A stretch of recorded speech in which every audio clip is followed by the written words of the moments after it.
Saat pemeriksaan rutin, dokter kandunganku mulai gemetar setelah melihat hasil lab. Dia menarikku ke sudut ruangan, mengunci pintu, dan berbisik dengan mata terbelalak. Kamu harus kabur dari rumahmu sekarang. Tinggalkan suamimu hari ini juga. Aku terkejut dan bertanya, "Kenapa, Dok? Ada apa dengan bayiku?"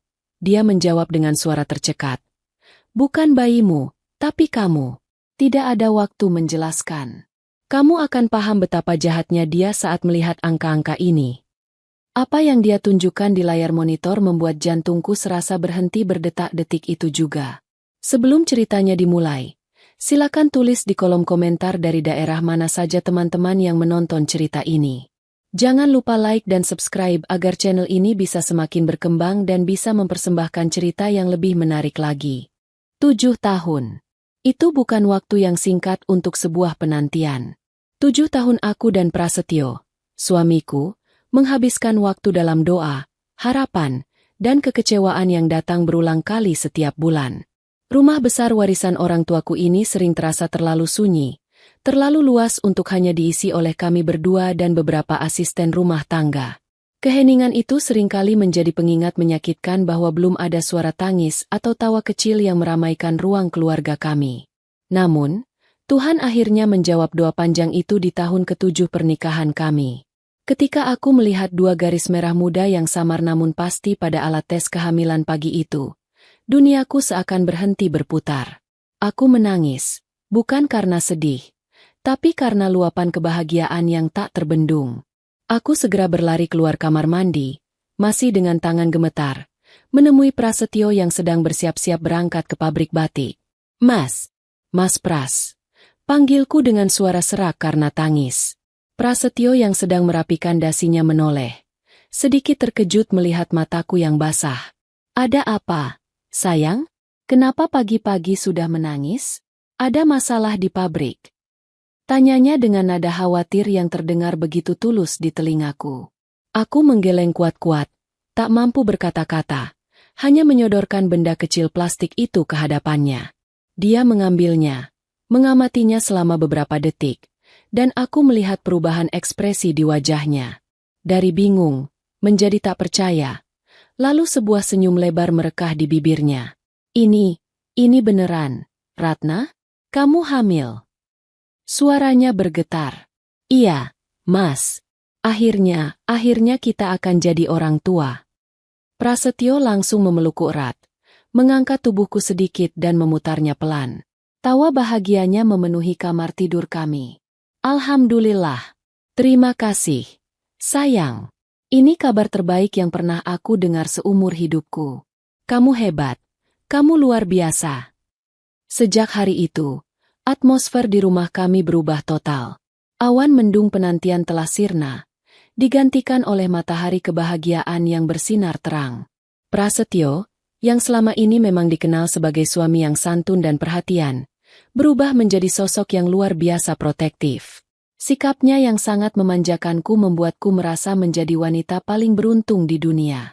Dia memperlakukanku layaknya ratu yang sedang membawa permata paling berharga. Sebagai pemilik usaha batik warisan keluarga yang telah dikelola turun-temurun, aku terbiasa bekerja keras. Sejak kedua orang tuaku meninggal dalam kecelakaan 5 tahun lalu, akulah yang memegang kendali penuh atas operasional pabrik, dibantu Prasetyo yang menjabat sebagai manajer. Aku terbiasa turun ke lapangan, memeriksa kualitas kain, berdiskusi dengan para pembatik, dan menemui klien penting. Namun, sejak kehamilanku terkonfirmasi, Prasetyo melarang keras aku melakukan semua itu. "Mulai hari ini, kamu tidak boleh capek," katanya tegas saat makan malam, beberapa hari setelah kabar bahagia itu. Dia menggenggam tanganku di atas meja makan marmer yang besar.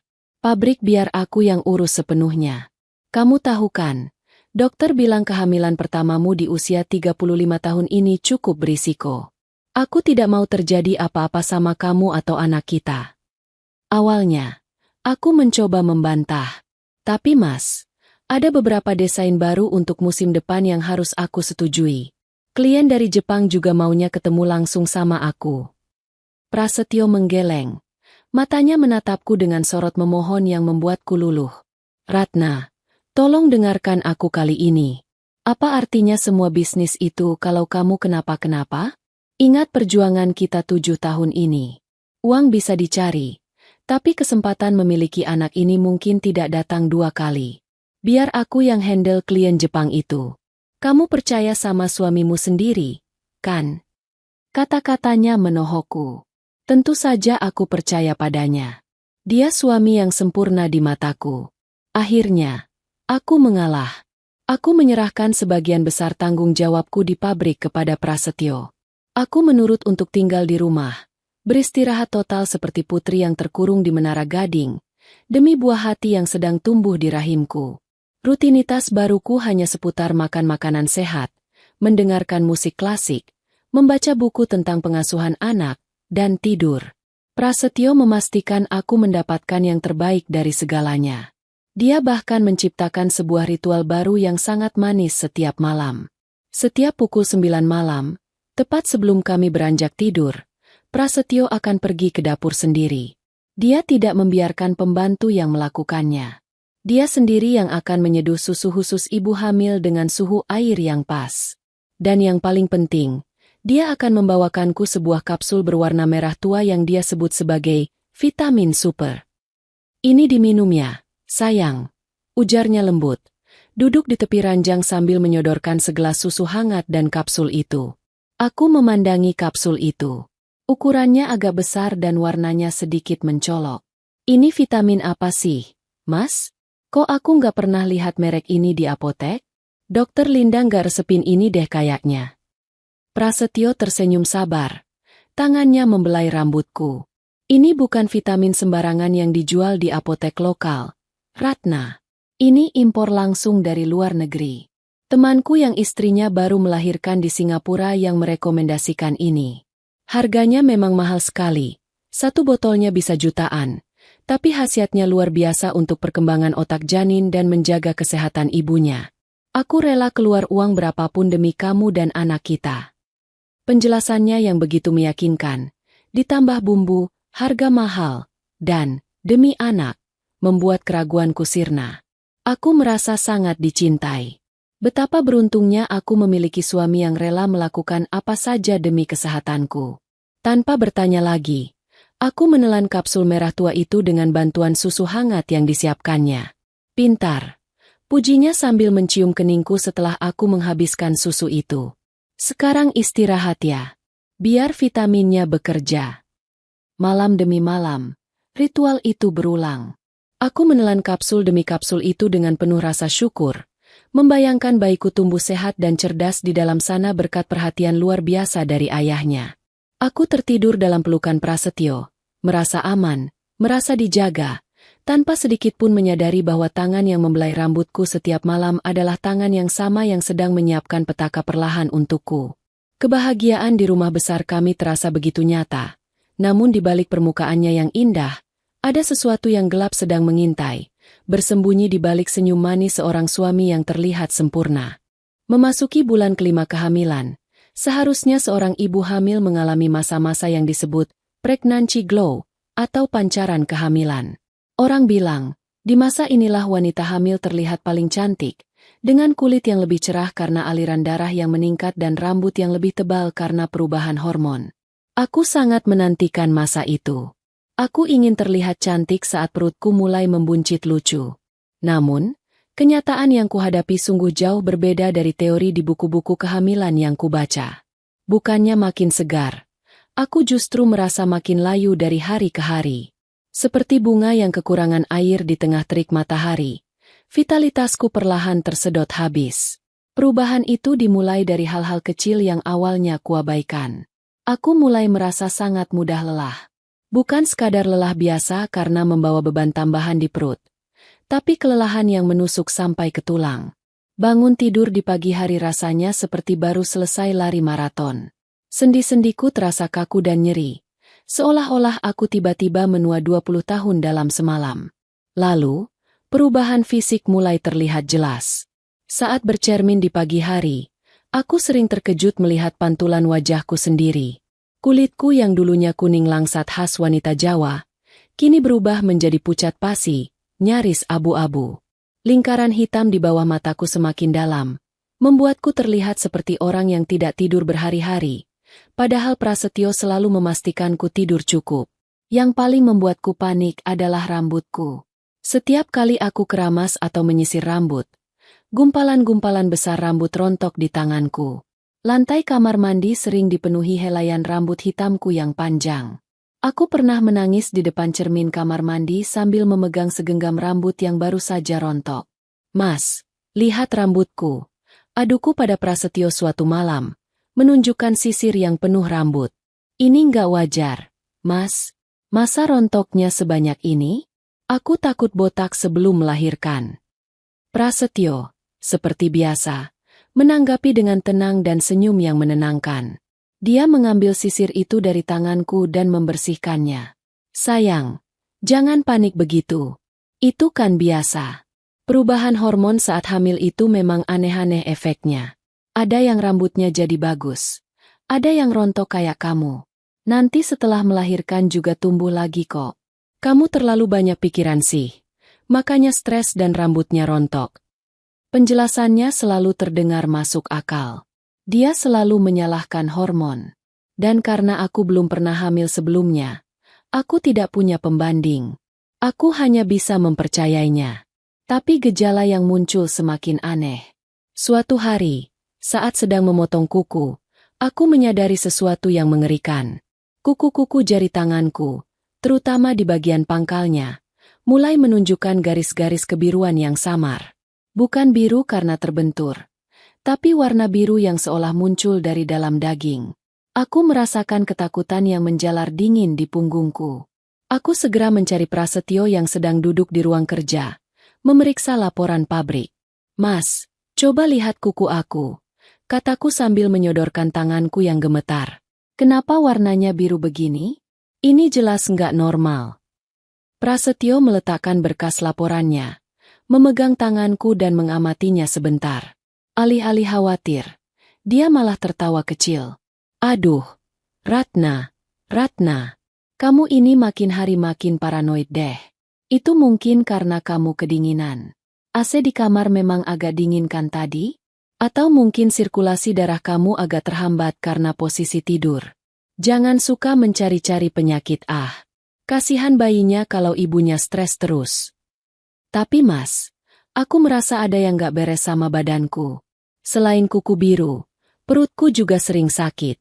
Sakitnya aneh, kayak melilit tapi tajam, bukan kayak kontraksi yang aku baca di buku." Aku mencoba menjelaskan rasa sakit yang sering menyerangku tiba-tiba, terutama di malam hari setelah minum susu. Wajah Prasetyo sedikit mengeras, meski senyum tipis masih tersungging di bibirnya. "Ratna, dengerin aku. Kamu itu sedang hamil. Badan kamu sedang beradaptasi besar-besaran. Sakit-sakit sedikit itu wajar. Itu namanya bawaan bayi. Kamu harus lebih kuat. Jangan manja. Dikit-dikit ngeluh." "Tapi aku mau cek ke dokter. Mas, aku mau minta second opinion ke dokter lain selain dokter Linda. Mungkin dokter penyakit dalam. Aku takut ini bukan masalah kandungan, tapi organ lain." Mendengar kata second opinion, sikap Prasetyo berubah drastis. Kelembutannya menguap seketika, digantikan oleh nada suara yang tegas dan sedikit tersinggung. "Second opinion? Maksud kamu apa? Kamu nggak percaya sama dokter Linda? Dia itu sahabat almarhumah ibumu. Loh, dia dokter kandungan paling senior dan paling bagus di kota ini. Kamu mau meragukan kompetensi dia? Itu sama saja kamu tidak menghargai ibumu yang sudah mempercayakan kesehatanmu padanya sejak dulu." Serangan psikologis itu berhasil membuatku merasa bersalah. Mengaitkan nama almarhumah ibu adalah cara ampuh untuk membungkamku. "Bukan begitu, Mas, aku cuma khawatir." "Kalau kamu khawatir, yang harus kamu lakukan adalah istirahat total dan minum vitamin yang aku kasih dengan rutin. Bukan malah keluyuran cari dokter lain yang belum tentu paham riwayat kesehatanmu. Mulai sekarang, kamu harus bedrest total. Jangan banyak aktivitas. Naik turun tangga pun kalau bisa dikurangi." Sejak perdebatan itu, isolasi terhadapku dimulai secara perlahan namun pasti. Prasetyo mulai membatasi kunjungan orang-orang ke rumah. Ketika tanteku atau sepupuku ingin datang menjenguk, Prasetyo akan menerima telepon mereka dan berkata dengan sopan bahwa aku sedang tidak enak badan dan butuh ketenangan total, sehingga tidak bisa menerima tamu. Biar Ratna istirahat dulu ya, Tante. Nanti kalau sudah sehatan pasti saya kabari. Doakan saja dari jauh. Begitu katanya yang sering kudengar sayup-sayup dari dalam kamar. Dia juga mulai sering mengamankan ponselku dengan alasan agar aku tidak terpapar radiasi atau stres membaca berita di media sosial. Aku semakin terkurung di dalam rumah besarku sendiri, di dalam kamarku sendiri. Ditemani rasa sakit yang semakin sering datang, tubuh yang semakin lemah, dan ketergantungan penuh pada vitamin merah tua yang diyakinkan suamiku sebagai penyelamatku. Aku merasa seperti tawanan yang dijaga oleh sipir yang paling mencintaiku.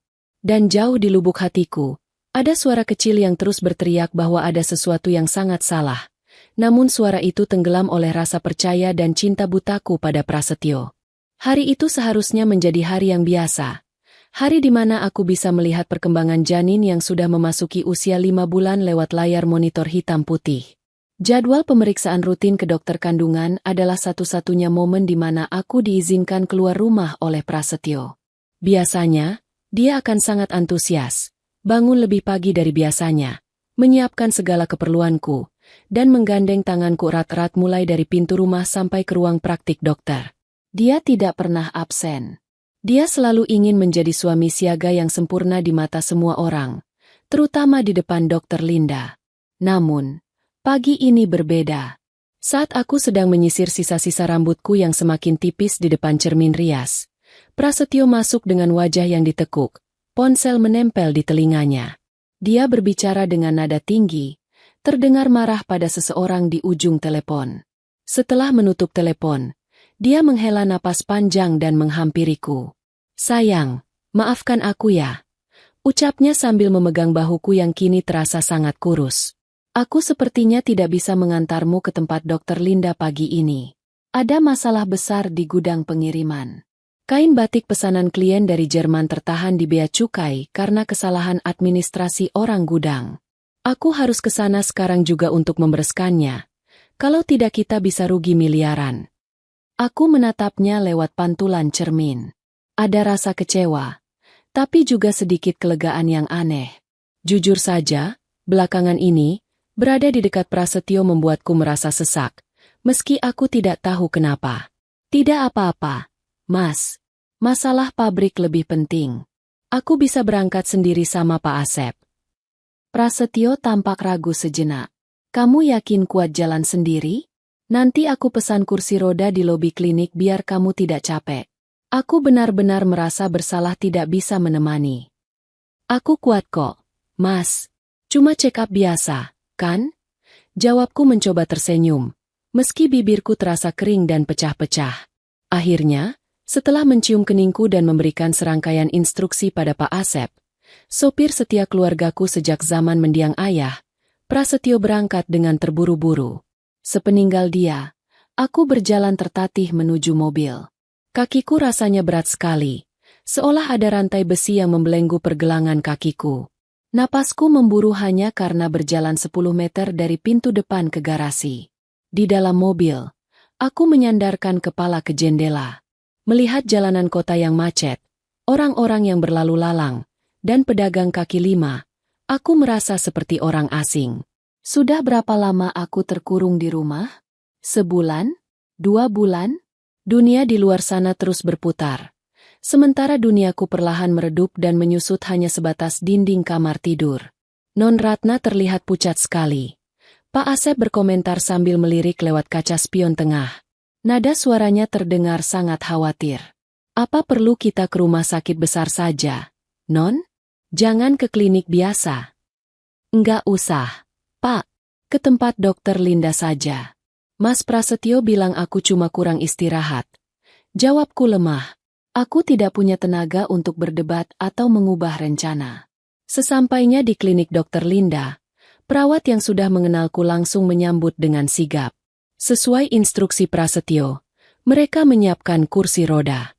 Aku didorong masuk ke ruang tunggu VIP. Beberapa pasien lain menatapku. Tatapan mereka bukan tatapan kagum pada ibu hamil yang berseri-seri, melainkan tatapan kasihan. Mungkin di mata mereka, aku terlihat seperti pasien penyakit kronis, bukan ibu hamil yang bahagia. Giliranku tiba. Aku masuk ke ruangan Dr. Linda yang sejuk.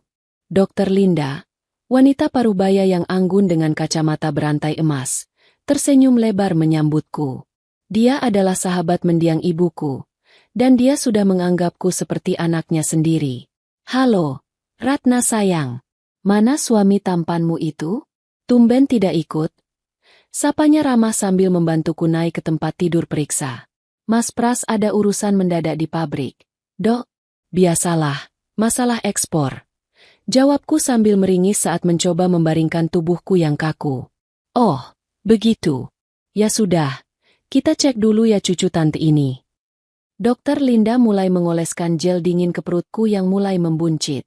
Dia menempelkan alat transduser USG dan mulai menggerakkannya. Awalnya, suasana terasa cair. Dokter Linda menjelaskan posisi bayi. Detak jantungnya yang terdengar, duk-duk-duk, memenuhi ruangan. Suara itu adalah satu-satunya hal yang membuatku merasa hidup. Namun, perlahan, senyum di wajah Dokter Linda memudar. Dia mengerutkan kening, matanya menyipit menatap layar monitor, lalu beralih menatap fisikku lebih teliti. Dia memegang pergelangan tanganku, meraba kulitku yang kering, dan menatap kuku-kukuku yang kebiruan. Ratna, kenapa kamu kurus sekali? Tanyanya pelan. Bulan lalu berat badanmu naik bagus. Kenapa sekarang turun drastis begini? Dan ini, lebam-lebam di lenganmu. Ini bukan benturan kan? Saya nggak tahu, Dok. Mas Pras bilang itu bawaan bayi. Saya makan banyak kok. Minum vitamin juga rutin.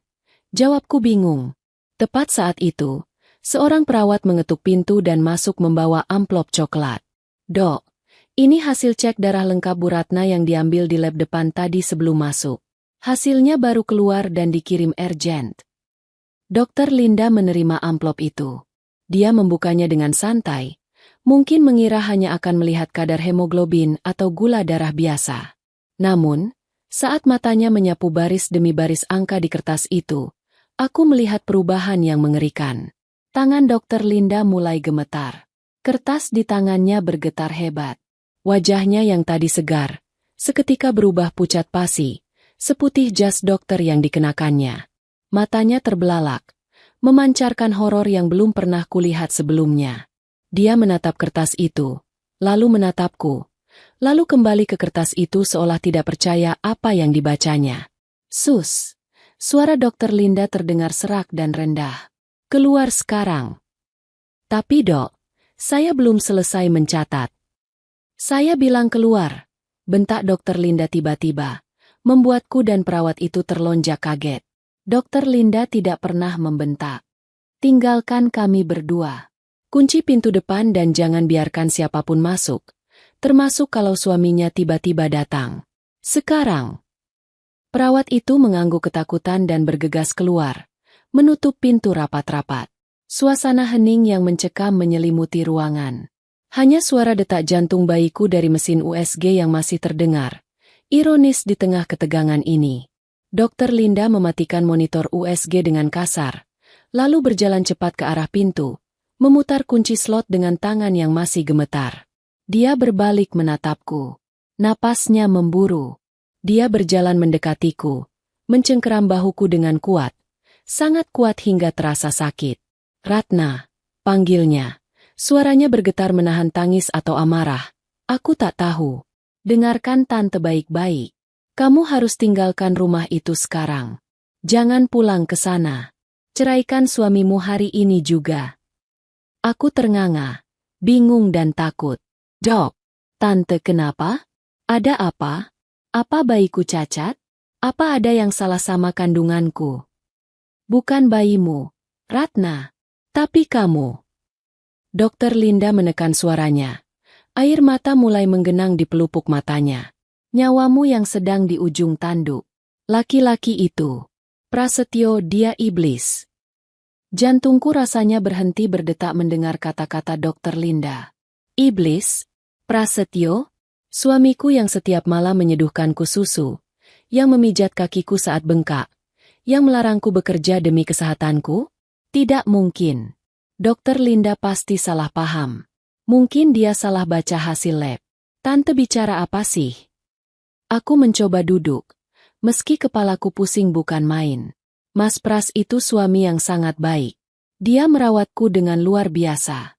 Dia bahkan membelikanku vitamin impor yang mahal sekali supaya aku dan bayinya sehat. Tante pasti salah diagnosa. Mendengar kata vitamin, mata Dokter Linda melebar. Dia segera menarik kursi dan duduk tepat di hadapanku. Wajahnya hanya berjarak beberapa senti dari wajahku. Dia menyodorkan kertas hasil lab yang tadi membuatnya gemetar ke depan mataku. Lihat ini, Ratna. Baca. Perintahnya tegas. Aku menyipitkan mata, mencoba membaca tulisan medis yang penuh angka itu. Aku nggak ngerti. Dok, ini angka apa? Dokter Linda menunjuk sebuah baris dengan pena, menekannya kuat-kuat hingga kertasnya hampir sobek. Ini adalah kadar arsenik dan timbal dalam darahmu. Kamu tahu batas normalnya berapa? Hampir 0. Dan lihat angkanya di sini. Kadar racun di darahmu 50 kali lipat dari ambang batas aman. Aku terdiam, mencoba mencerna kata, racun. Ratna, kamu tidak sakit karena kehamilanmu. Lanjut Dokter Linda dengan suara bergetar menahan amarah. Organ hatimu bengkak. Ginjalmu mulai mengalami kegagalan fungsi. Rambut rontok, kuku biru, kulit pucat. Sakit perut melilit itu semua bukan bawaan bayi. Itu adalah gejala keracunan logam berat kronis. Seseorang meracunimu perlahan-lahan. Sedikit demi sedikit, supaya tidak terlihat seperti pembunuhan, tapi seperti sakit komplikasi. Duniaku runtuh. Telingaku berdenging panjang. Meracuni? Bisikku. Tapi siapa? Kamu bilang Prasetyo memberimu vitamin impor. Dokter Linda mencengkeram tanganku lagi. Vitamin apa? Bentuknya seperti apa? Kapsul warna merah tua. Isinya bubuk. Dia bilang itu vitamin khusus dari luar negeri. Dia menyeduhnya setiap malam dengan susu. Suaraku mengecil, seiring dengan potongan-potongan puzzle di kepalaku yang mulai menyatu. Susu itu, vitamin itu, Prasetyo selalu membuatnya sendiri. Dia tidak pernah membiarkan pembantu menyentuhnya. Dia selalu memastikan aku meminumnya sampai habis di depan matanya. Sakit perutku selalu datang 1 jam setelah minum susu itu. Ya Tuhan! Aku menutup mulutku dengan tangan, menahan mual yang tiba-tiba menyerang. Bukan mual karena hamil, tapi mual karena kengerian yang menyadarkanku. Dokter Linda mengangguk. Air matanya jatuh. Itu bukan vitamin. Nak, itu racun. Dosisnya diatur sangat rapi. Cukup kecil untuk tidak membunuhmu seketika, tapi cukup kuat untuk merusak organmu perlahan dan membunuh janinmu. Bayiku. Aku refleks memegang perutku. Arsenik dan timbal bisa menembus plasenta, jelas Dokter Linda dengan nada pedih. Tujuannya jelas. Dia ingin kamu keguguran dulu. Jika kamu keguguran, rahimmu akan rusak, atau kamu akan mengalami pendarahan hebat. Dan dengan kondisi organmu yang sudah lemah karena racun, kamu tidak akan selamat dari pendarahan itu. Kamu akan meninggal karena komplikasi pasca keguguran. Skenario yang sempurna. Tidak akan ada yang curiga. Aku menangis histeris. Tubuhku terguncang hebat. Tapi kenapa? Kenapa dia tega? Kami sudah menunggu 7 tahun. Dia terlihat sangat bahagia saat aku hamil. Dia mencintaiku. Dokter Linda bangkit, berjalan ke arah lemari arsipnya dan mengambil sebotol air mineral, lalu meminumkannya padaku. Ratna, kamu wanita cerdas. Kamu pengusaha. Pikirkan, kalau kamu meninggal tanpa anak, siapa pewaris tunggal seluruh aset batik keluargamu? Pertanyaan itu menampar kesadaranku. Perjanjian pranikah. Ayahku, sebelum meninggal, bersikeras membuat perjanjian pranikah untukku. Isinya menyatakan bahwa harta bawaan dan aset perusahaan adalah milikku sepenuhnya. Jika aku meninggal dan memiliki keturunan, harta itu jatuh ke anakku, di bawah perwalian keluarga pihakku sampai anak itu dewasa. Suami tidak dapat apa-apa selain gaji bulanannya sebagai manajer. Namun, ada satu klausul kecil. Jika aku meninggal tanpa memiliki keturunan, anak, maka harta itu akan jatuh ke pasangan yang masih hidup sebagai ahli waris terdekat, karena tidak ada pewaris darah daging. Harta. Desisku. Jadi semua ini, 7 tahun pernikahan, kelembutan dia, kesabaran dia hanya demi harta? Dia ingin aku mati bersama anakku supaya dia bisa menguasai pabrik. Sepertinya dia sudah tidak sabar, ujar Dr. Linda geram. Mungkin dia punya masalah keuangan yang mendesak, atau ada alasan lain. Yang jelas, dia ingin kamu lenyap. Dan dia menggunakan kehamilan ini, momen di mana kamu paling lemah dan paling percaya padanya, sebagai senjata. Aku merasa jijik, merasa bodoh, merasa dikhianati dengan cara yang paling keji. Pria yang tidur di sebelahku, yang kucium tangannya setiap pagi, ternyata adalah pembunuh berdarah dingin yang tersenyum sambil menyodorkan racun ke mulut istrinya sendiri. Tiba-tiba, rasa takut menyergapku. Dok, kalau dia tahu aku tahu, dia akan membunuhku lebih cepat. Aku harus bagaimana? Aku takut pulang. Dokter Linda menghapus air matanya dan kembali menjadi sosok dokter senior yang tangguh. Dengar, kita tidak bisa langsung lapor polisi sekarang tanpa bukti fisik. Vitamin, itu. Hasil lab darahmu memang bukti kuat keracunan. Tapi Prasetyo bisa berkelit. Dia bisa bilang kamu keracunan dari makanan luar. Atau menuduh pembantumu. Kita butuh bukti vitamin itu. Aku harus apa? Tanyaku. Naluri bertahan hidupku mulai bangkit mengalahkan rasa sedih. Kamu harus main sandiwara, kata Dr. Linda tegas. Ini akan sangat berat, Ratna. Tapi kamu harus pulang ke rumah itu. Kamu harus berpura-pura tidak tahu apa-apa. Kamu harus tetap menjadi istri yang lemah dan penurut. Aku tidak sudi minum racun itu lagi, tolakku. Jangan diminum. Buang saat dia lengah. Sembunyikan di balik lidah. Muntahkan di toilet. Apapun caranya. Tapi pastikan dia melihatmu. Meminumnya.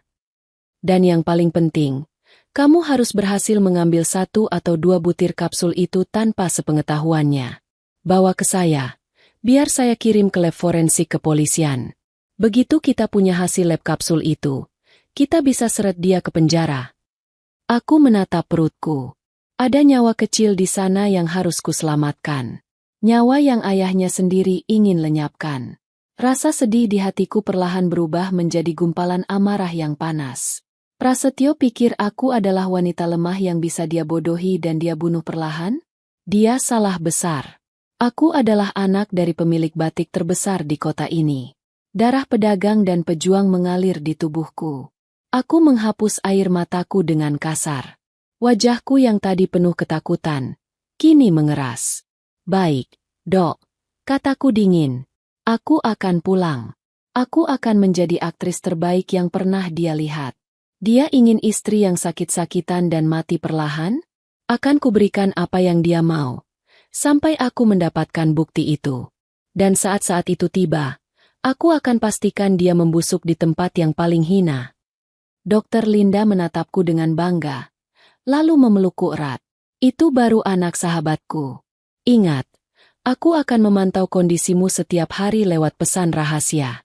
Jangan gunakan ponsel utamamu untuk hal-hal sensitif. Pakai ponsel lamamu yang mungkin tersimpan di gudang. Beli nomor baru diam-diam. Sekarang, ayo kita rapikan wajahmu. Jangan sampai sopirmu atau suamimu curiga kamu habis menangis histeris. Aku melangkah keluar dari ruangan Dokter Linda bukan lagi sebagai domba yang digiring ke pembantaian, tapi sebagai serigala yang sedang menyamar berbulu domba. Perang di dalam rumahku sendiri baru saja dimulai. Dan aku, Ratna, bersumpah demi anak dalam kandunganku, aku akan memenangkan perang ini. Perjalanan pulang dari klinik Dokter Linda terasa seperti perjalanan menuju neraka. Mobil yang dikemudikan Pak Asep melaju perlahan membelah kemacetan kota, namun pikiranku melayang jauh, tersesat dalam labirin ketakutan dan amarah. Aku duduk di kursi belakang, memandang kosong keluar jendela. Gedung-gedung tinggi, pedagang asongan, dan hiruk-pikuk kehidupan di luar sana terasa begitu absurd. Bagaimana mungkin dunia berjalan normal sementara di dalam tubuhku mengalir racun yang diberikan oleh orang yang paling kucintai?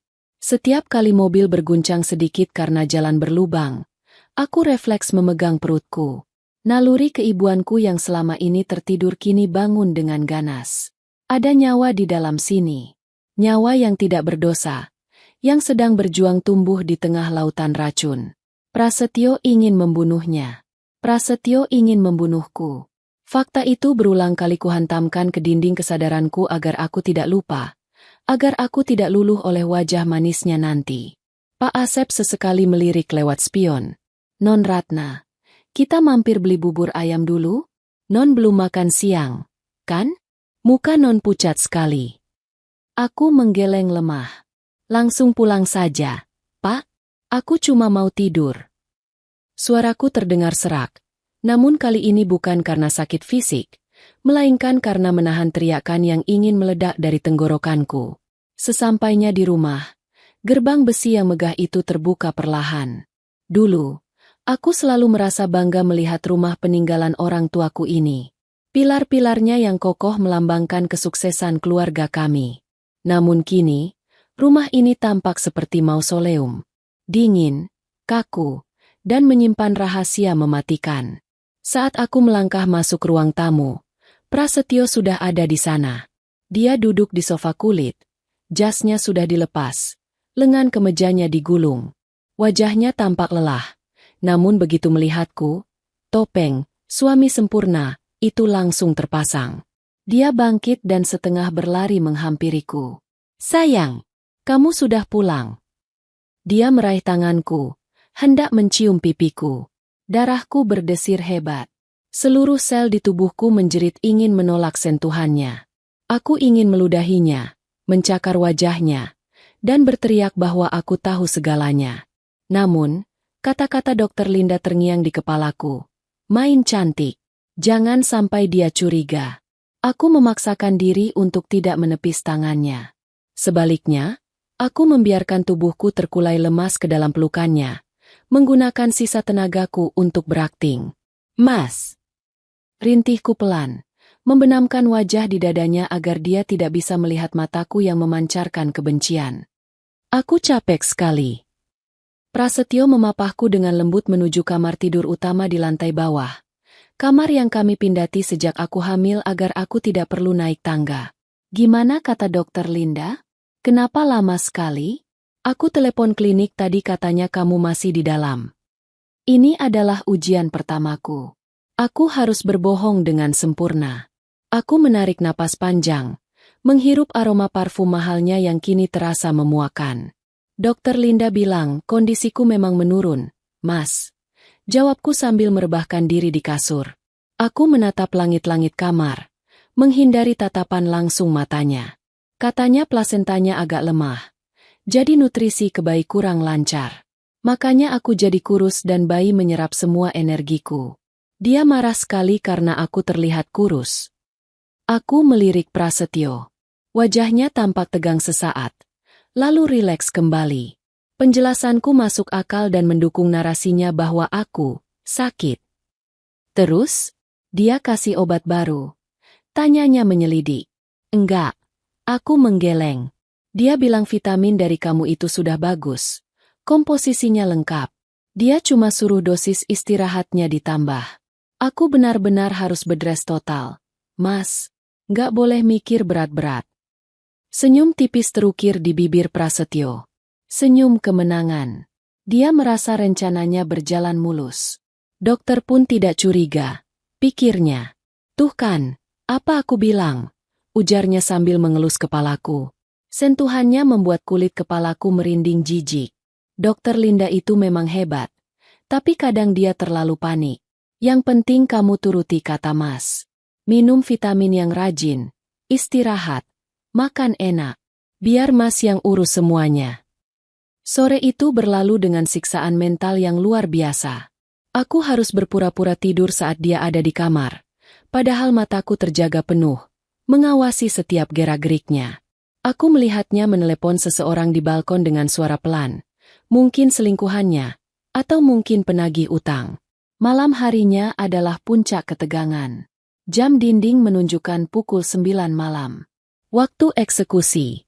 Seperti biasa, Prasetyo masuk ke kamar membawa nampan.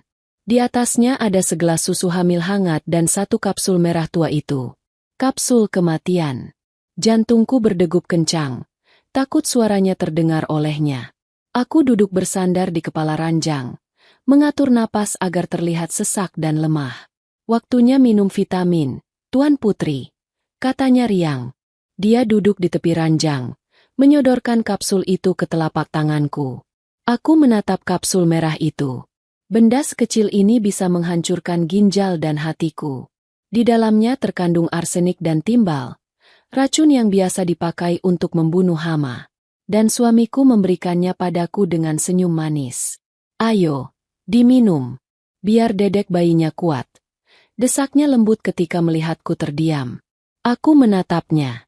Mas, air putih saja ya? Susunya bikin aku mual malam ini. Jangan dong. Susu ini kan pelapis lambung biar nggak perih kena vitamin. Sedikit saja. Buat dorong obatnya. Dia bersikeras. Tentu saja. Mungkin dia juga mencampur sesuatu di susunya. Atau dia hanya ingin memastikan aku meminum semuanya. Aku mengangguk pasrah. Ini saatnya. Aku memasukkan kapsul itu ke dalam mulutku. Namun, alih-alih menelannya, aku dengan cekatan menyelipkannya ke bawah lidah. Di ruang sempit antara dasar mulut dan gusi bawah. Teknik yang sering kulihat di film.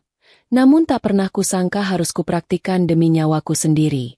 Aku segera mengangkat gelas susu, meminum tegukan besar. Glup. Aku membuat gerakan menelan yang dramatis di leherku. Pintar. Puji Prasetyo. Dia mengambil gelas susu yang masih sisa setengah dan meletakkannya di nakas. Rasa kapsul itu mulai terasa pahit di bawah lidahku. Lapisan luarnya mulai meleleh. Aku panik. Jika bocor, aku akan keracunan lagi. Aku harus segera mengeluarkannya. Tiba-tiba aku membekap mulutku, berpura-pura mau muntah. Huek! Prasetyo kaget. Kenapa? Mual. Iya, mual banget Mas Huek. Aku melompat turun dari kasur dan berlari ke kamar mandi dalam kamar kami. Sayang, perlu Mas bantu. Dia beranjak menyusul. Jangan, teriakku dari balik pintu, lalu buru-buru menguncinya. Jangan masuk. Aku malu kalau muntah-muntah begini. Bau. Aku menyalakan keran wastafel dengan volume maksimal untuk menyamarkan suara. Dengan tangan gemetar, aku memuntahkan kapsul yang mulai lembek itu ke telapak tangan. Warnanya sudah agak luntur, tapi isinya masih utuh. Napasku memburu. Aku berhasil. Aku tidak menelannya. Tapi aku tidak bisa membuangnya di kloset. Dokter Linda butuh sampel. Aku butuh bukti. Aku melihat sekeliling kamar mandi dengan panik. Di mana aku bisa menyembunyikannya? Prasetyo orang yang cukup teliti. Dia kadang masuk ke sini untuk mengecek stok sabun atau handuk. Mataku tertumbuk pada kotak pembalut wanita di lemari bawah wastafel. Itu wilayah yang tidak mungkin disentuh laki-laki. Aku mengambil selembar tisu, membungkus kapsul lengket itu dengan hati-hati dan berlapis-lapis. Lalu aku mengambil satu pembalut, membuka sedikit bungkus plastiknya, menyelipkan bungkusan tisu kecil itu di lipatan pembalut, lalu merekatkannya kembali seolah belum pernah dibuka. Aku menaruh pembalut itu di tumpukan paling bawah. Setelah merasa aman, aku membasuh wajahku dengan air dingin, membiarkan air mata bercampur dengan sisa air keran. Aku menatap wajahku di cermin. Pucat, ketakutan, tapi mataku menyala. Kamu bisa, Ratna. Kamu bisa. Bisikku pada diri sendiri. Aku keluar dari kamar mandi dengan wajah lesu yang dibuat-buat. Prasetyo berdiri di depan pintu dengan wajah cemas. Sudah keluar semua? Tanyanya. Iya, Mas. Maaf ya. Vitaminnya mungkin keluar lagi tadi. Sayang banget. Kataku dengan nada menyesal. Ya sudah, nggak apa-apa. Besok minum lagi. Yang penting kamu lega sekarang. Malam itu, Aku tidur memunggungi Prasetyo. Dia memelukku dari belakang. Tangannya melingkar di perutku yang buncit. Dulu, pelukan ini adalah tempat ternyamanku. Sekarang, rasanya seperti dililit ular boa yang siap meremukkan tulang-tulangku. Aku tidak bisa tidur semalaman. Setiap kali dia bergerak, aku tersentak. Aku menjaga perutku dengan kedua tanganku, membentengi anakku dari aura jahat ayahnya sendiri. Di dalam kegelapan kamar, air mataku menetes dalam diam, meratapi matinya pernikahanku dan lahirnya dendam yang membara. Cahaya matahari pagi yang menembus celah gorden tebal kamar tidak lagi membawa kehangatan bagiku, melainkan menjadi penanda dimulainya babak baru sandiwara ini. Prasetyo sudah bangun lebih dulu, bersiap-siap dengan setelan jas mahalnya yang dibeli menggunakan uang perusahaan, uang warisan ayahku. Mas berangkat dulu ya, pamitnya sambil merapikan rambut di cermin. Kamu di rumah saja, jangan kemana-mana. Ingat pesan dokter, bed rest. Iya, Mas. Hati-hati, jawabku lemah dari balik selimut. Begitu deru mesin mobil mewahnya menjauh dan gerbang tertutup, aku langsung melompat dari tempat tidur. Rasa lemas memang masih ada karena efek racun yang terakumulasi berbulan-bulan. Tapi adrenalin memberiku kekuatan ekstra. Aku tidak bisa terus-menerus menjadi korban pasif. Aku harus tahu kenapa. Kenapa dia butuh uang sebanyak itu sampai harus membunuhku? Bukankah gaji dan fasilitas sebagai manajer sekaligus suami pemilik perusahaan sudah lebih dari cukup untuk hidup mewah? Langkah pertamaku adalah menghubungi satu-satunya orang kepercayaan ayah yang tersisa, Pak Hadi. Beliau adalah mantan kepala keuangan pabrik yang dipensiunkan paksa oleh Prasetyo setahun setelah kami menikah dengan alasan peremajaan manajemen. Padahal, aku tahu sekarang, Prasetyo pasti ingin menyingkirkan orang-orang jujur yang bisa mengendus kecurangannya. Sesuai instruksi Dr. Linda, aku tidak menggunakan ponselku. Prasetyo mungkin sudah memasang penyadap atau pelacak. Aku pergi ke gudang belakang, tempat barang-barang bekas disimpan. Di sana, di dalam kardus mainan masa kecilku, tersimpan sebuah ponsel Nokia lama yang baterainya masih bisa dilepas.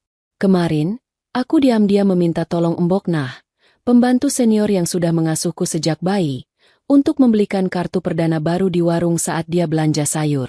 Buat apa, Non? Tanya Mbok Nah bingung saat itu. SST, Mbok jangan bilang siapa-siapa ya. Mas Pras mau ulang tahun. Aku mau kasih kejutan, jadi butuh nomor rahasia buat pesen kado. Bohongku. Mbok Nah yang polos mengangguk percaya. Dengan tangan gemetar, aku memasukkan kartu SIM ke ponsel jadul itu. Layar monokrom menyala. Aku menekan nomor Pak Hadi yang sudah kuhafal di luar kepala. Halo? Assalamualaikum. Suara berat Pak Hadi terdengar di ujung sana.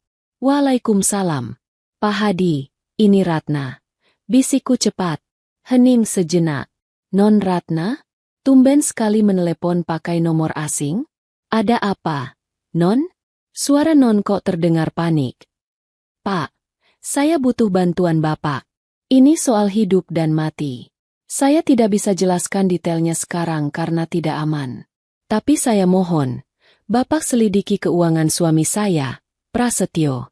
Selidiki sedalam-dalamnya. Rekening pribadinya, kartu kreditnya, kemana saja dia pergi kalau lembur, semuanya. Astagfirullah. Non Ratna curiga Mas Pras korupsi. Lebih parah dari itu. Pak, tolong, Pak. Bapak satu-satunya orang yang ayah percaya. Saya akan bayar berapapun biayanya. Tapi tolong lakukan diam-diam. Jangan sampai ada orang pabrik yang tahu. Baik. Non. Demi almarhum Bapak, saya akan lakukan. Kebetulan saya masih punya teman di bank dan beberapa kenalan yang bisa melacak hal-hal begini. Beri saya waktu 3 hari. 3 hari. Itu berarti 72 jam aku harus terus bermain peran sebagai istri yang sekarat. Hari-hari berikutnya berlalu dengan lambat dan menyiksa. Setiap pagi, aku harus memoles wajahku dengan makeup agar terlihat pucat dan sakit. Aku membubuhkan eyeshadow abu-abu tipis di bawah mata dan menggunakan bedak yang 2 tingkat lebih terang dari warna kulitku. Ironis sekali, biasanya wanita berdandan untuk terlihat cantik. Aku berdandan untuk terlihat hampir mati. Aku juga harus terus melakukan trik, membuang vitamin, itu setiap malam. Semakin hari aku semakin ahli. Terkadang aku pura-pura tersedak dan memuntahkannya ke tisu. Terkadang aku sembunyikan di bawah lidah. Aku mengumpulkan kapsul-kapsul itu dalam botol kecil bekas obat sakit kepala yang kusembunyikan di dalam flush tank toilet duduk, tempat yang dingin dan basah, yang tidak mungkin diperiksa Prasetyo. Fisikku perlahan membaik karena tidak ada asupan racun baru. Mualku berkurang, sakit kepalaku mereda. Tapi aku harus menyembunyikan kesembuhan ini. Saat Prasetyo ada di rumah, aku sengaja berjalan tertatih-tatih, atau pura-pura menjatuhkan gelas seolah tanganku terlalu lemah untuk menggenggam. Maaf mas, tanganku gemetar terus. Kataku saat gelas pecah di lantai. Prasetyo membersihkan pecahan kaca itu dengan sabar. Nggak apa-apa, sayang. Itu artinya obatnya sedang bekerja melawan penyakitmu. Kamu harus sabar ya. Iblis, makiku dalam hati. Obat itu bekerja membunuhku, bukan menyembuhkanku. Tepat di hari ketiga, Pak Hadi menghubungiku. Non, kita harus ketemu. Saya tidak berani bicara di telepon. Datanya mengerikan. Kata Pak Hadi, suaranya terdengar tegang. Kami mengatur pertemuan rahasia. Aku beralasan pada Prasetyo ingin menghirup udara segar di taman belakang rumah saat dia pergi rapat siang hari. Taman belakang rumah kami berbatasan langsung dengan jalan kecil di kompleks sebelah. Ada celah di pagar tanaman di mana aku bisa berbicara dengan orang di luar tanpa terlihat CCTV rumah yang hanya mengarah ke gerbang depan dan pintu utama. Pak Hadi datang dengan topi rendah dan jaket lusuh, menyerahkan sebuah amplop tebal lewat celah pagar. Non, baca ini baik-baik. Mas Prasetyo itu, dia bukan manusia. Ujar Pak Hadi dengan mata berkaca-kaca. Maafkan saya baru tahu sekarang. Aku membawa amplop itu lari ke kamar mandi, mengunci pintu, dan membukanya dengan tangan gemetar. Lembar demi lembar bukti kejahatan Prasetyo terhampar di depan mataku. Fakta pertama, judi online. Rekening koran yang didapat Pak Hadi menunjukkan aliran dana miliaran rupiah ke situs-situs judi online yang berpusat di luar negeri. Slot, poker, taruhan bola. Angkanya fantastis. Prasetyo kalah besar. Total kerugiannya dalam 2 tahun terakhir mencapai 15 miliar rupiah. Dia sudah menguras tabungan pribadinya dan mulai menggerogoti kas kecil perusahaan yang dia manipulasi laporannya. Fakta kedua, utang menggunung. Ada tangkapan layar percakapan ancaman dari penagih utang. Bukan bank resmi, tapi rentenir dan pinjaman online ilegal. Bahasanya kasar dan mengerikan. Bayar minggu ini atau kami kirim bunga bela sungkawa ke rumah istrimu. Bos minta pelunasan 5 miliar besok. Kalau tidak, kulitmu kami jadikan tas. Prasetyo sedang terdesak. Nyawanya terancam oleh preman-preman ini. Fakta ketiga, wanita simpanan. Pak Hadi menyertakan foto-foto Prasetyo bersama seorang wanita muda yang cantik dan glamor.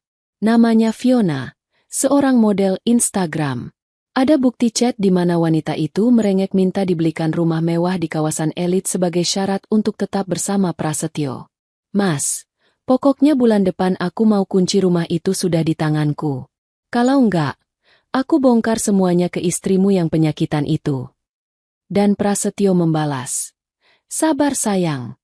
Sebentar lagi. Istriku sudah makin parah. Dokter bilang tinggal menunggu waktu. Begitu dia lewat, semua aset jadi milikku.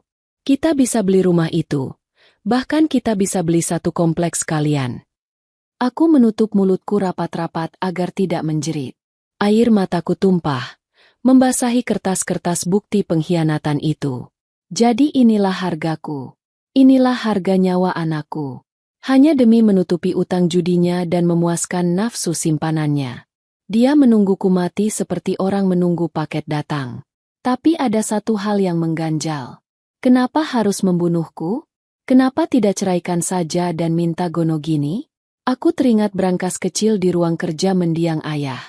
Aku segera menuju ke sana, memutar kombinasi angka yang hanya aku yang tahu, tanggal lahir ibu. Di dalam brankas, tersimpan dokumen penting, termasuk surat perjanjian pranikah kami. Aku membaca ulang dokumen itu dengan teliti. Pasal demi pasal. Hingga mataku berhenti pada pasal 7 ayat 2. Apabila pihak pertama, Ratna, meninggal dunia, maka seluruh harta bawaan dan aset perusahaan akan diwariskan sepenuhnya kepada anak kandung. Jika anak kandung masih di bawah umur, perwalian harta akan dipegang oleh keluarga sedarah dari pihak pertama, paman bibi dari garis ayah ibu, bukan oleh pasangan hidup. Tapi ada kelanjutannya di ayat 3. Apabila pihak pertama meninggal dunia tanpa meninggalkan keturunan, anak, maka seluruh harta akan jatuh kepada ahli waris terdekat menurut hukum yang berlaku, yaitu suami istri yang masih hidup. Mataku terbelalak. Inilah kuncinya. Jika aku mati setelah melahirkan, atau jika aku mati meninggalkan anak, Prasetyo tidak dapat apa-apa. Harta akan dikunci untuk anakku dan diawasi oleh tanteku yang galak. Prasetyo hanya akan jadi ayah miskin yang tidak bisa menyentuh uang anaknya. Tapi, jika aku mati sebelum punya anak, jika aku keguguran lalu mati, atau mati bersama janin di dalam perutku, maka dialah pewaris tunggalnya. Dia akan menjadi pemilik sah batik warisan keluarga. Dia bisa menjual pabrik, membayar utang judinya, dan hidup mewah bersama Fiona. Itulah kenapa dia meracuniku saat hamil. Itulah kenapa dia ingin aku keguguran. Dia tidak hanya ingin membunuhku. Dia harus memastikan tidak ada pewaris lain yang lahir. Aku meremas kertas perjanjian itu hingga kusut. Rasa sedihku lenyap seketika. Terbakar habis oleh api kemarahan yang berkobar dahsyat. Prasetyo bukan lagi suamiku. Dia adalah musuh yang harus dihancurkan. Dia ingin bermain dengan nyawa? Baiklah. Aku akan pastikan dia masuk ke dalam perangkap yang dia gali sendiri. Dia butuh uang? Aku akan berikan dia ilusi uang, sebelum aku menarik karpet di bawah kakinya dan menjatuhkannya ke jurang kehancuran. Aku menyeka air mataku, berdiri tegak di ruang kerja ayah. Aku memandang foto ayah dan ibu di dinding. Ayah, ibu, bisikku, pinjami Ratna kekuatan kalian. Ratna akan mempertahankan apa yang kalian bangun. Ratna akan melindungi cucu kalian. Dan Ratna akan membuat laki-laki tamak itu menyesal pernah dilahirkan. Sandiwara orang sakit sudah selesai. Sekarang saatnya menyusun serangan balik. 3 hari setelah aku memegang bukti perselingkuhan dan rencana pembunuhan itu, aku tahu aku harus bergerak cepat. Kemarahanku sudah membeku menjadi tekad yang dingin dan tajam. Aku tidak lagi menangis di kamar mandi. Setiap air mata yang dulu tumpah sudah berganti menjadi strategi. Prasetyo menginginkan hartaku? Baik, aku akan memberinya jalan menuju harta itu. Jalan yang sebenarnya adalah jembatan putus menuju jurang kehancuran. Pagi itu, aku sengaja meminta Prasetyo pulang lebih awal dari pabrik. Aku mengatur suasana kamar tidur kami sedemikian rupa. Lampu kupadamkan sebagian, menyisakan cahaya remang-remang yang memberi kesan suram. Di nakas, aku menumpuk berbagai botol obat kosong dan tisu bekas, menciptakan visual seorang istri yang sedang berjuang di sisa tenaganya. Saat pintu kamar terbuka, aku sedang duduk bersandar di tumpukan bantal. Napasku kusengaja buat berat dan putus-putus. Wajahku pucat, berkat bedak tabur yang kupakai agak tebal, dan tatapanku kosong menatap jendela. Sayang! Prasetyo masuk dengan langkah tergesa. Kamu kenapa panggil Mas pulang cepat? Ada yang sakit? Kita ke rumah sakit sekarang. Aktingnya luar biasa. Jika aku tidak tahu kebenarannya, aku pasti sudah luluh oleh nada khawatirnya itu. Mas! Panggilku lirih. Tanganku menggapai-gapai udara. Prasetyo segera duduk di tepi ranjang, menggenggam tanganku. Iya, Ratna. Mas di sini. Aku merasa waktuku nggak lama lagi, Mas. Ucapku dengan suara bergetar. Badanku rasanya makin hari makin hancur. Kakiku sudah nggak bisa digerakkan. Perutku sakit sekali. Aku takut nggak bisa bertahan sampai melahirkan. Hus, jangan ngomong begitu. Potong Prasetyo. Meski aku bisa melihat kilatan aneh di matanya, kilatan antisipasi. Kamu pasti sembuh. Vitaminnya kan terus diminum. Mungkin memang takdirku. Mas, aku sudah pasrah. Lanjutku, membiarkan setetes air mata buatan jatuh. Tapi sebelum aku pergi, atau sebelum aku makin parah sampai nggak sadar, aku mau memastikan kamu nggak kerepotan mengurus semuanya nanti. Maksud kamu? Aku menunjuk tumpukan dokumen tebal yang sudah kusiapkan di meja samping tempat tidur. Itu adalah tumpukan kertas yang campur aduk. Sebagian besar adalah laporan operasional pabrik yang tidak penting, tapi di sela-selanya terselip dokumen-dokumen maut yang sudah kusiapkan bersama notaris kepercayaan mendiang ayah secara diam-diam. Itu dokumen perusahaan, Mas. Aku mau melimpahkan kuasa penuh padamu, kataku, mengamati reaksi wajahnya. Mata Prasetyo membulat sempurna. Jakunnya naik turun. Ikan sudah melihat umpan. Ratna, kamu nggak perlu mikirin ini sekarang. Fokus kesehatanmu dulu, katanya. Basa-basi busuk yang memuakan. Enggak, Mas. Tolong turuti permintaan terakhir istrimu ini. Desaku, memegang tangannya erat-erat seolah memohon. Aku nggak tenang kalau aset perusahaan masih atas namaku. Nanti kalau aku meninggal mendadak, proses balik namanya lama. Pajaknya mahal, birokrasinya ribet. Pabrik bisa berhenti operasi karena rekeningnya bekukan bank. Kasihan karyawan. Aku mengambil napas panjang, berpura-pura sesak. Jadi, aku minta notaris buatkan surat pengalihan aset dan kuasa direksi. Kamu tinggal tanda tangan. Nanti biar notaris yang urus sisanya. Jadi kalau aku pergi, kamu sudah memegang kendali penuh. Kamu berhak atas semuanya, tanpa harus nunggu warisan cair. Senyum Prasetyo tak bisa lagi ditahan.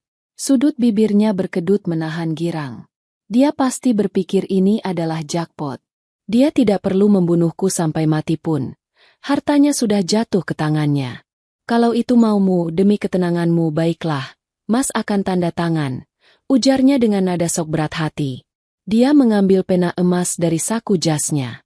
Dia mulai membalik halaman dokumen itu. Jantungku berdegup kencang. Kalau dia membaca teliti, tamat riwayatku.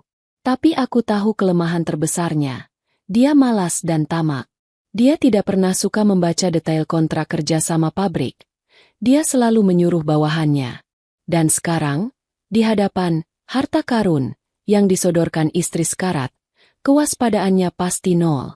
Ini banyak sekali, Ratna. Keluhnya saat melihat tebalnya tumpukan kertas itu. Iya, Mas. Itu kan gabungan sama laporan pajak tahunan dan audit stok gudang. Tanda tangan di bagian yang ada materainya saja. Arahku. Prasetyo mulai menandatangani lembar demi lembar dengan cepat. Sret, sret, sret. Setiap goresan tintanya adalah paku untuk peti matinya sendiri. Dia tidak sadar apa yang dia tanda tangani. Di antara tumpukan itu, ada surat pengakuan utang pribadi. Di situ tertulis bahwa Prasetyo meminjam uang perusahaan sebesar 20 miliar rupiah untuk keperluan pribadi dan wajib dikembalikan dalam tempo 2x 24 jam setelah ditandatangani, atau jaminannya adalah hukuman pidana penggelapan. Lalu ada surat kuasa pencabutan hak tanda tangan. Dokumen ini menyatakan bahwa dia melepaskan segala wewenangnya sebagai manajer dan menyerahkan kembali otoritas keuangan sepenuhnya kepada komisaris utama, yaitu aku. Dan yang paling manis, surat pengunduran diri tanpa syarat. Sudah semua, sayang, katanya cerah setelah menutup pena. Wajahnya berseri-seri, seolah beban utang judinya sudah lunas detik itu juga. Dia menatap tumpukan kertas itu dengan tatapan lapar. Terima kasih, Mas, kataku lemah, menyembunyikan senyum sinis. Sekarang tolong masukkan dokumen itu ke dalam amplop coklat itu dan segel. Besok pagi biar Pak Asep yang antar ke kantor notaris. Kamu jangan bawa ke kantor dulu, takut hilang. Siap, Bos. Candanya. Dia mencium keningku dengan semangat yang berlebihan. Kamu istirahat ya. Mas mau keluar sebentar. Beli martabak kesukaanmu. Merayakan, maksudnya biar kamu nafsu makan. Dia pergi dengan langkah ringan, bersiul kecil. Dia pikir dia baru saja mendapatkan kunci kerajaan. Padahal, dia baru saja menandatangani surat perintah penangkapannya sendiri. Sepeninggal dia, aku bangkit dari tempat tidur. Aku berjalan ke arah amplop coklat itu, mengusapnya pelan. Nikmati kebahagiaan semumu malam ini, Prasetyo. Bisikku pada ruangan kosong. Karena besok, duniamu akan runtuh. Malam itu aku tidur nyenyak untuk pertama kalinya dalam berbulan-bulan. Bukan karena aku merasa aman, tapi karena aku tahu, kendali permainan sudah berpindah tangan. Hari yang dinanti tiba. Acara 7 bulanan atau mitoni dalam adat Jawa. Seharusnya, ini adalah acara sakral untuk mendoakan keselamatan ibu dan janin. Tapi bagi Prasetyo, ini adalah panggung sandiwara terbesarnya. Dia bersikeras menggelar pesta mewah, mengundang semua kolega bisnis, pejabat lokal, dan keluarga besar. Tujuannya jelas. Dia ingin membangun alibi publik. Dia ingin semua orang melihat betapa dia adalah suami yang penuh kasih, yang menggelar pesta besar demi istrinya yang sakit. Jadi nanti saat aku meninggal, semua orang akan bersimpati padanya, bukan mencurigainya. Rumah kami disulap menjadi venue pesta yang megah. Tenda-tenda berhias bunga melati dan mawar putih berdiri kokoh di halaman. Gamelan diputar lembut. Aroma sate dan gulai kambing menguar dari stand makanan. Tamu-tamu mulai berdatangan dengan mobil-mobil mewah mereka. Aku masih di kamar rias. Duduk di depan cermin besar. Perias pengantin yang disewa Prasetyo sedang menata rambutku. Bu Ratna pucat sekali. Saya kasih blush on agak tebal ya, Bu. Kata perias itu ramah. Jangan, Mbak. Tolakku tegas. Biarkan natural saja. Saya mau terlihat apa adanya. Aku mengenakan kebaya bludru hitam warisan ibu. Kebaya ini memberikan aura wibawa dan misteri. Aku menatap pantulan diriku. Mataku tajam. Rahangku tegas. Tidak ada lagi Ratna yang lemah. Hari ini, sang ratu kembali bertahta. Di luar, aku mendengar suara Prasetyo menyambut tamu lewat pengeras suara. Terima kasih, bapak-bapak, ibu-ibu sekalian. Mohon doanya untuk istri saya tercinta, Ratna.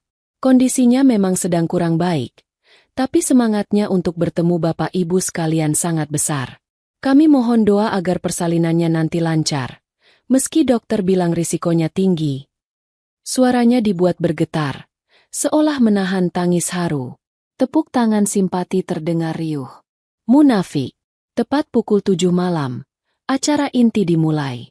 Protokol acara mengharuskan aku keluar menemui tamu. Prasetyo sudah menyiapkan kursi roda di depan pintu kamar. Dia ingin mendorongku keluar seperti barang pameran yang rapuh. Saat pintu kamar dibuka, Prasetyo sudah berdiri di sana dengan senyum lebar yang dipaksakan sendu. Ayo sayang, naik kursi rodanya. Semua orang sudah menunggu. Aku menatap kursi roda itu, lalu menatap matanya. Perlahan, aku menggeleng. Gak usah, Mas, kataku datar. Loh, kamu kan gak kuat jalan. Tanpa menjawab, aku melangkah melewati kursi roda itu. Aku berjalan tegak, punggungku lurus, daguku terangkat. Hak tinggi sepatuku berbunyi tak-tak-tak di lantai marmer, menggema tegas. Wajah Prasetyo berubah bingung, tapi dia segera menutupinya. Oh, istriku lagi merasa kuat hari ini. Alhamdulillah. Sini Mas Gandeng. Dia mencoba meraih lenganku, tapi aku menepisnya halus namun tegas. Aku berjalan sendiri menuju ruang tengah, tempat panggung kecil dan layar proyektor besar disiapkan. Kehadiranku yang berjalan tegak membuat tamu undangan terdiam. Mereka berbisik-bisik. Mungkin mereka heran. Katanya sakit parah sampai lumpuh. Kok jalannya gagah sekali? Aku melemparkan senyum tipis pada Dokter Linda yang duduk di barisan depan. Dia mengangguk pelan, memberi kode bahwa pasukan sudah siap di posisi. Aku naik ke panggung kecil itu, mengambil mikrofon dari tangan MC yang bengong. Selamat malam, semuanya. Suaraku lantang dan jernih. Tidak ada lagi getaran lemah seperti hari-hari kemarin. Terima kasih sudah datang di acara 7 bulanan anak saya. Aku menekankan kata, anak saya, bukan anak kami. Biasanya, acara seperti ini diisi dengan video kenangan masa pacaran atau foto-foto USG bayi. Suami saya, Prasetyo, sudah menyiapkan video yang sangat indah katanya. Tapi malam ini, Saya ingin menunjukkan sesuatu yang berbeda. Sebuah video yang menunjukkan betapa besar pengorbanan suami saya untuk kehamilan ini. Prasetyo yang berdiri di samping panggung tampak tersenyum bangga. Mungkin mengira aku akan memujinya. Dia tidak tahu video apa yang ada di flash disk yang sudah kutukar diam-diam di operator sound system 5 menit lalu, berkat bantuan sepupuku yang kutugaskan di sana. Silakan. Perintahku pada operator. Lampu ruangan diredupkan. Semua mata tertuju ke layar besar. Video dimulai. Tapi bukan musik romantis yang keluar, melainkan rekaman CCTV hitam putih yang agak buram tapi jelas. Itu dapur rumah kami. Tertera tanggal dan jam di pojok layar, 14 Mei 2024, pukul 21. Di layar, terlihat sosok Prasetyo masuk ke dapur. Dia menengok kanan-kiri, memastikan tidak ada orang. Lalu, dia mengeluarkan sebuah botol kecil dari saku celananya. Dia membuka kapsul merah, vitamin hamilku, dan dengan hati-hati menyuntikkan cairan dari botol kecil itu ke dalam kapsul menggunakan suntikan tinta printer. Gumam kaget mulai terdengar dari para tamu. Itu apa? Bisik seseorang di barisan depan. Video berlanjut ke klip berikutnya. Tanggal berbeda. Kali ini Prasetyo terlihat menggerus sesuatu berwarna biru ke dalam gelas susu. Klip ketiga. Prasetyo sedang menelepon di balkon. Suaranya terekam jelas karena CCTV balkon baru saja ku-upgrade dengan fitur audio sebulan lalu tanpa sepengetahuannya. Tenang saja, Yang. Dosisnya sudah dinaikkan. Kata Google, efeknya gagal ginjal pelan-pelan. Paling lama sebulan lagi dia lewat. Sabar ya, rumah di Pondok Indah itu pasti jadi milik kita. Keheningan di ruangan pesta itu pecah berkeping-keping. Bangsat, teriak salah satu kerabatku. Apa-apaan ini? Seru kolega bisnis ayah. Suasana menjadi kacau balau. Gelas terjatuh. Kursi berdecit. Prasetyo di samping panggung mematung. Wajahnya yang tadi merah merona karena bangga, kini pucat pasi seputih kapas. Mulutnya menganga. Matanya menatap layar dengan horor. Dia menoleh ke arahku. Ratna, ini rekayasa.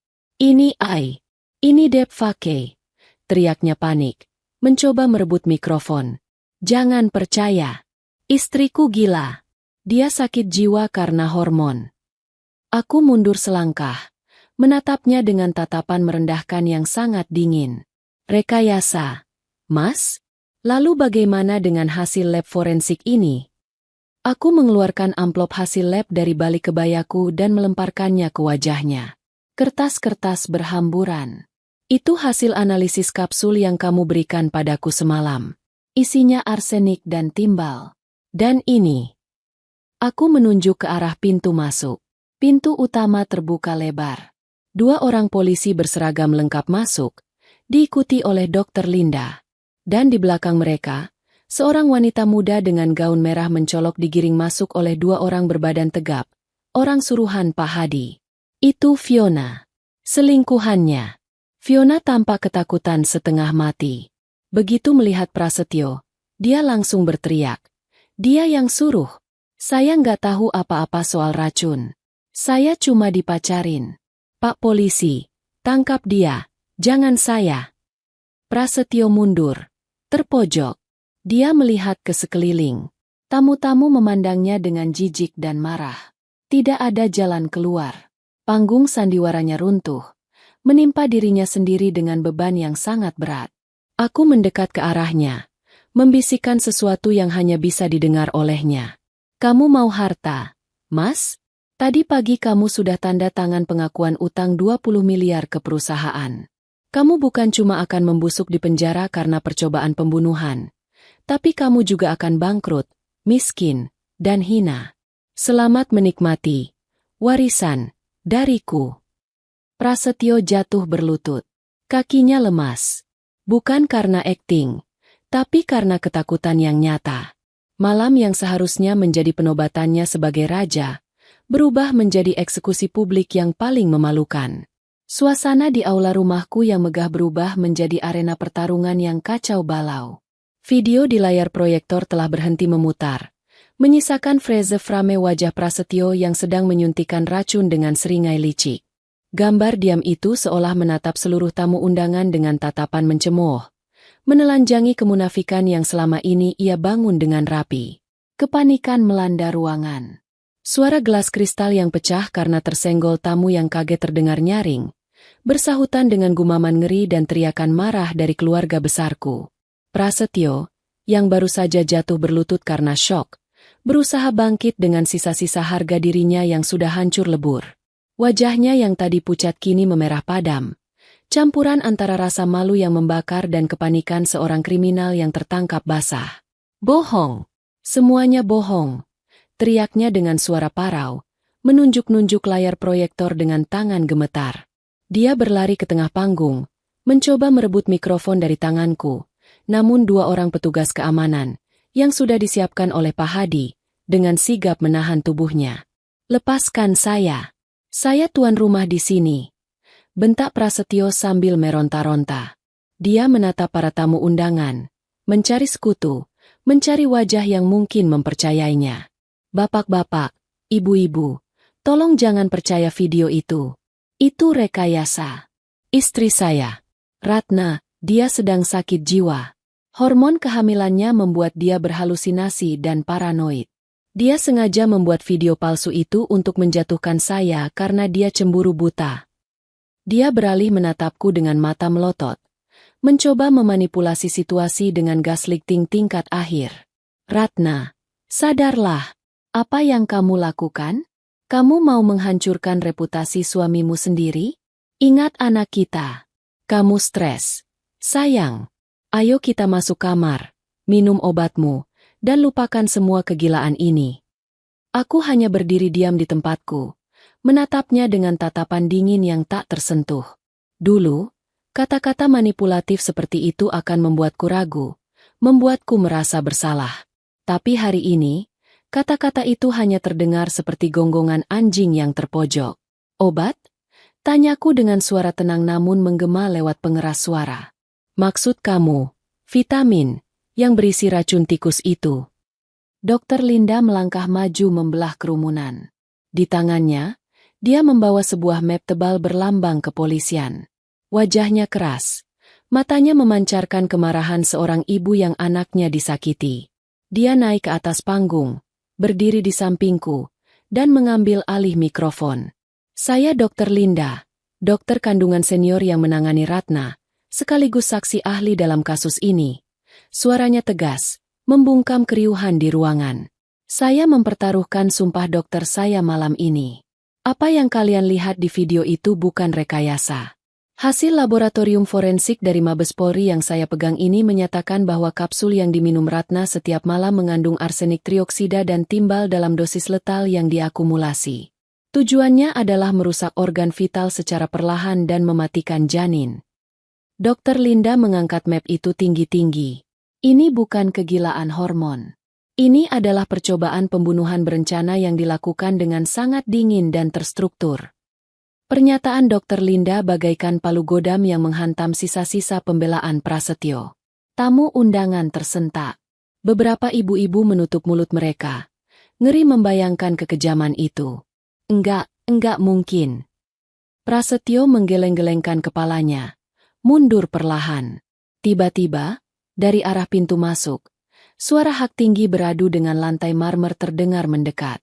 Fiona, wanita simpanan Prasetyo yang tadi digiring masuk, kini berdiri di depan panggung dengan wajah sembab karena tangisan. Dia dikawal ketat oleh polisi wanita. "Mas Pras," seru Fiona histeris. "Jangan bawa-bawa aku. Kamu bilang istrimu sakit kanker. Kamu bilang dia bakal mati alami bulan ini. Kamu nggak pernah bilang kalau kamu yang meracuni dia." Prasetyo menatap Fiona dengan tatapan mematikan. "Diam kamu, wanita murahan. Saya punya buktinya, Pak Polisi." Fiona berteriak, tidak peduli lagi dengan citranya. Dia menyerahkan ponselnya kepada perwira polisi yang berdiri di sampingnya. "Lihat chat WhatsApp dia. Dia janji belikan saya rumah di Pondok Indah kalau saya sabar nunggu." Berita duka dari istrinya. Dia bilang uang asuransi dan warisan pabrik bakal cair sebentar lagi. Saya ditipu. Saya pikir dia duda kaya yang istrinya sakit keras. Ternyata dia pembunuh. Pengakuan Fiona adalah paku terakhir di peti mati Prasetyo. Kini, tidak ada satu orang pun di ruangan itu yang meragukan kejahatannya. Tatapan memuja dan hormat yang biasa dia terima dari kolega bisnis, kini berubah menjadi tatapan jijik. Kepala kepolisian sektor setempat, yang memimpin penangkapan malam itu, memberi isyarat kepada anak buahnya. Tangkap saudara Prasetyo. Dua polisi berseragam langsung menyergap Prasetyo, memelintir tangannya ke belakang punggung. Bunyi klik logam borgol yang mengunci pergelangan tangannya terdengar sangat indah di telingaku. Lebih indah dari musik gamelan manapun. Lepaskan. Kalian tidak tahu siapa saya. Saya manajer perusahaan ini. Saya orang kaya. Prasetyo meronta, berteriak-teriak seperti orang gila. Dia menatapku. Matanya memerah penuh dendam dan keputusasaan. Ratna, tolong aku. Kamu mencintaiku, kan? Kita sudah 7 tahun bersama. Masa kamu tega melihat suamimu di penjara? Cabut laporannya. Aku janji akan berubah. Aku hilaf, Ratna. Aku turun dari panggung perlahan, berjalan mendekatinya hingga jarak kami hanya tinggal 1 langkah. Aku menatap matanya dalam-dalam. Tidak ada lagi cinta di sana, hanya ada lubang hitam keserakahan. 7 tahun. Mas, bisikku pelan, namun cukup jelas untuk didengarnya. 7 tahun aku mengabdi, mencintai, dan mempercayaimu. Dan balasanmu adalah racun yang kau suapkan ke mulutku setiap malam. Kamu bukan hilaf. Kamu iblis yang menyamar menjadi manusia. Aku mencondongkan tubuhku sedikit, menyentuh perut buncitku. Kamu tidak hanya mencoba membunuhku. Kamu mencoba membunuh darah dagingmu sendiri demi uang judi dan wanita itu. Mulai detik ini, kamu bukan lagi suamiku. Dan anak ini. Aku menepuk perutku. Tidak akan pernah mengenalmu sebagai ayahnya. Dia sudah yatim sejak dalam kandungan. Bawa dia pergi. Perintahku dingin pada polisi. Ratna A. Ratna A. Teriakan Prasetyo menggema di seluruh aula saat dia diseret paksa keluar menuju mobil patroli. Dia meronta, menangis, dan memaki, menjadi tontonan hina bagi ratusan orang yang dulu dia coba pikat. Saat pintu mobil polisi tertutup dan sirene mulai meraung memecah malam, lututku akhirnya lemas. Adrenalin yang menopangku selama berjam-jam mendadak surut, digantikan oleh kelelahan yang luar biasa. Aku hampir terjatuh. Namun lengan kokoh Dr. Linda dan Pak Hadi segera menopangku. Kamu hebat, Non. Bapak dan Ibu pasti bangga di surga. Bisik Pak Hadi dengan suara serak menahan tangis. Aku memeluk Dr. Linda erat-erat, menumpahkan air mata yang sudah kutahan sejak aku tahu kebenaran menyakitkan itu. Tapi kali ini bukan air mata kesedihan. Ini adalah air mata pembersihan. Racun itu mungkin masih ada sisa-sisanya di darahku. Tapi racun terbesar dalam hidupku, Prasetyo, sudah berhasil kubuang selamanya. Malam itu, pesta 7 bulanan berakhir bukan dengan doa syukuran biasa, tapi dengan penangkapan dramatis yang menjadi berita utama di seluruh kota keesokan harinya. Suami sempurna ternyata pembunuh berdarah dingin, begitu judul headline koran pagi. Tapi bagiku, judulnya adalah, Seorang Ibu Memenangkan Perang Pertamanya. 2 bulan setelah malam penangkapan yang mengguncang itu, hidupku perlahan mulai menemukan ritme barunya. Namun, ketenangan itu belum sepenuhnya datang karena proses hukum terhadap Prasetyo masih berjalan. Aku harus bolak-balik ke kantor polisi dan kejaksaan untuk memberikan keterangan tambahan, meski perutku semakin besar dan gerakku semakin terbatas. Sidang putusan Prasetyo digelar 2 minggu sebelum hari perkiraan lahirku. Aku memaksakan diri untuk hadir. Duduk di kursi roda di barisan paling depan ruang sidang, didampingi Dr. Linda dan tim pengacara perusahaan. Prasetyo duduk di kursi terdakwa. Penampilannya sungguh menyedihkan. Pria yang dulu selalu tampil klimis dengan jas mahal dan rambut tertata rapi, kini kurus kering, wajahnya dipenuhi brewok yang tidak terawat, dan matanya cekung tanpa cahaya. Kehidupan penjara rupanya telah menggerogoti jiwanya lebih cepat daripada racun yang dia berikan padaku. Hakim mengetuk palu dengan keras, membacakan vonis yang sudah dinanti-nanti. Mengadili, menyatakan terdakwa Prasetyo terbukti secara sah dan meyakinkan bersalah melakukan tindak pidana percobaan pembunuhan berencana terhadap istri dan janinnya. Menjatuhkan pidana penjara selama 20 tahun. Ruang sidang riuh rendah. Prasetyo tertunduk lesu. Tapi hukuman penjara itu belum seberapa dibandingkan dengan kehancuran finansial yang menantinya. Sesuai rencana, jebakan aset, yang kusiapkan di bab 7, dokumen-dokumen yang dia tanda tangani dengan girang malam itu kini menjadi bumerang mematikan. Tim pengacara perusahaanku segera bergerak mengeksekusi surat pengakuan utang. Karena Prasetyo tidak mampu membayar utang 20 miliar rupiah yang tercantum dalam surat itu dalam tempo 2x 24 jam, yang tentu saja sudah lewat jauh, pengadilan menyita seluruh aset pribadinya. Mobil mewahnya, koleksi jam tangannya, bahkan saldo rekening pribadinya yang tersisa, semuanya disita untuk membayar utang kepada perusahaan. Tidak berhenti di situ, para rentenir dan bandar judi online yang mengejarnya juga menuntut bagian. Karena hartanya sudah habis disita perusahaan, yang punya hak prioritas karena dokumen legal notaris, Prasetyo tidak punya apa-apa lagi untuk membayar preman-preman itu. Kabar yang kudengar dari sipir penjara, Prasetyo menjadi bulan-bulanan narapidana lain di dalam sel, titipan dari para bandar judi yang marah karena uang mereka hilang. Dia jatuh miskin, hina, dan tersiksa di tempat yang dia takuti. Keadilan telah ditegakkan dengan cara yang paling puitis. Namun, fokus utamaku kini beralih sepenuhnya pada pertarungan terakhirku, melahirkan. Kekhawatiran Dr. Linda tentang efek jangka panjang racun arsenik dan timbal pada janin masih menghantuiku setiap malam. Meskipun USG menunjukkan perkembangan yang baik, ketakutan bahwa bayiku lahir cacat atau memiliki kelainan organ dalam tetap membayangi. Malam itu, hujan turun deras disertai petir yang menyambar. Kontraksi hebat menyerangku. Bukan kontraksi palsu seperti minggu lalu. Ini adalah rasa sakit yang nyata. Seolah pinggangku ditarik paksa dari dua arah berlawanan. Pak Asep, siapkan mobil. Waktunya tiba. Teriak Mbok Nah panik. Perjalanan ke rumah sakit terasa sangat panjang. Di setiap tarikan napas, aku berdoa. Tuhan, ambil saja nyawaku jika perlu. Tapi tolong selamatkan anakku.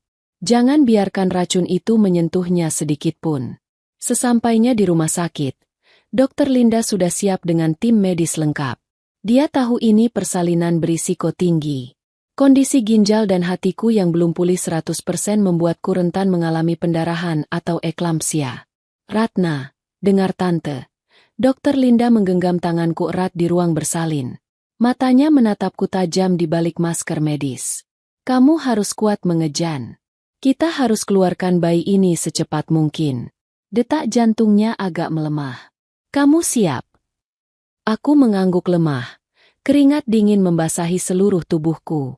Rasa sakitnya luar biasa. Jauh melampaui apa yang pernah kubayangkan. Setiap kali aku mengejan, bayangan wajah Prasetyo yang menyuntikkan racun itu muncul, memicu amarah yang memberiku tenaga ekstra. Aku tidak akan membiarkan dia menang. Aku harus melahirkan kehidupan untuk mengalahkan kematian yang dia kirimkan. 1, 2, 3 dorong. Ratna. Dorong. Teriak Dr. Linda. Aku mengumpulkan seluruh sisa tenagaku, berteriak panjang menyalurkan semua rasa sakit, dendam, dan harapan. Rasanya seperti tubuhku dibelah dua. Dan kemudian keheningan. Selama beberapa detik yang terasa seperti selamanya, tidak ada suara. Jantungku berhenti berdetak. Kenapa dia tidak menangis? Apa racun itu? Oek, oek. Suara tangisan yang melengking keras memecah keheningan ruang operasi. Itu adalah suara terindah yang pernah didengar telingaku. Suara kehidupan. Suara kemenangan. Laki-laki. Seru Dr. Linda dengan suara bergetar haru. Dia laki-laki yang tampan, Ratna. Dan lihat fisiknya sempurna. 10 jari tangan, 10 jari kaki. Tim dokter anak segera memeriksa bayi merah itu. Mereka melakukan serangkaian tes cepat. Paru-paru bersih. Jantung kuat. Refleks bagus. Lapor dokter anak. Bu Ratna, ini keajaiban. Racun itu sepertinya tertahan di plasenta dan tubuh ibu, tidak sampai merusak janin secara permanen. Anak ibu sehat walafiat. Air mataku tumpah deras, membasahi bantal rumah sakit. Perawat meletakkan bayi mungil itu di dadaku. Kulitnya hangat, napasnya teratur. Dia menggeliat pelan, mencari kehangatan ibunya. Aku mencium keningnya yang lembut, menghirup aroma surga yang menghapus semua bau amis pengkhianatan masa lalu. Selamat datang, nak, bisikku. Maafkan ibu yang membuatmu harus berjuang bahkan sebelum kamu lahir. Tapi ibu janji, mulai hari ini, tidak akan ada satu orang pun yang bisa menyakitimu. Aku memberinya nama Satria Prawira.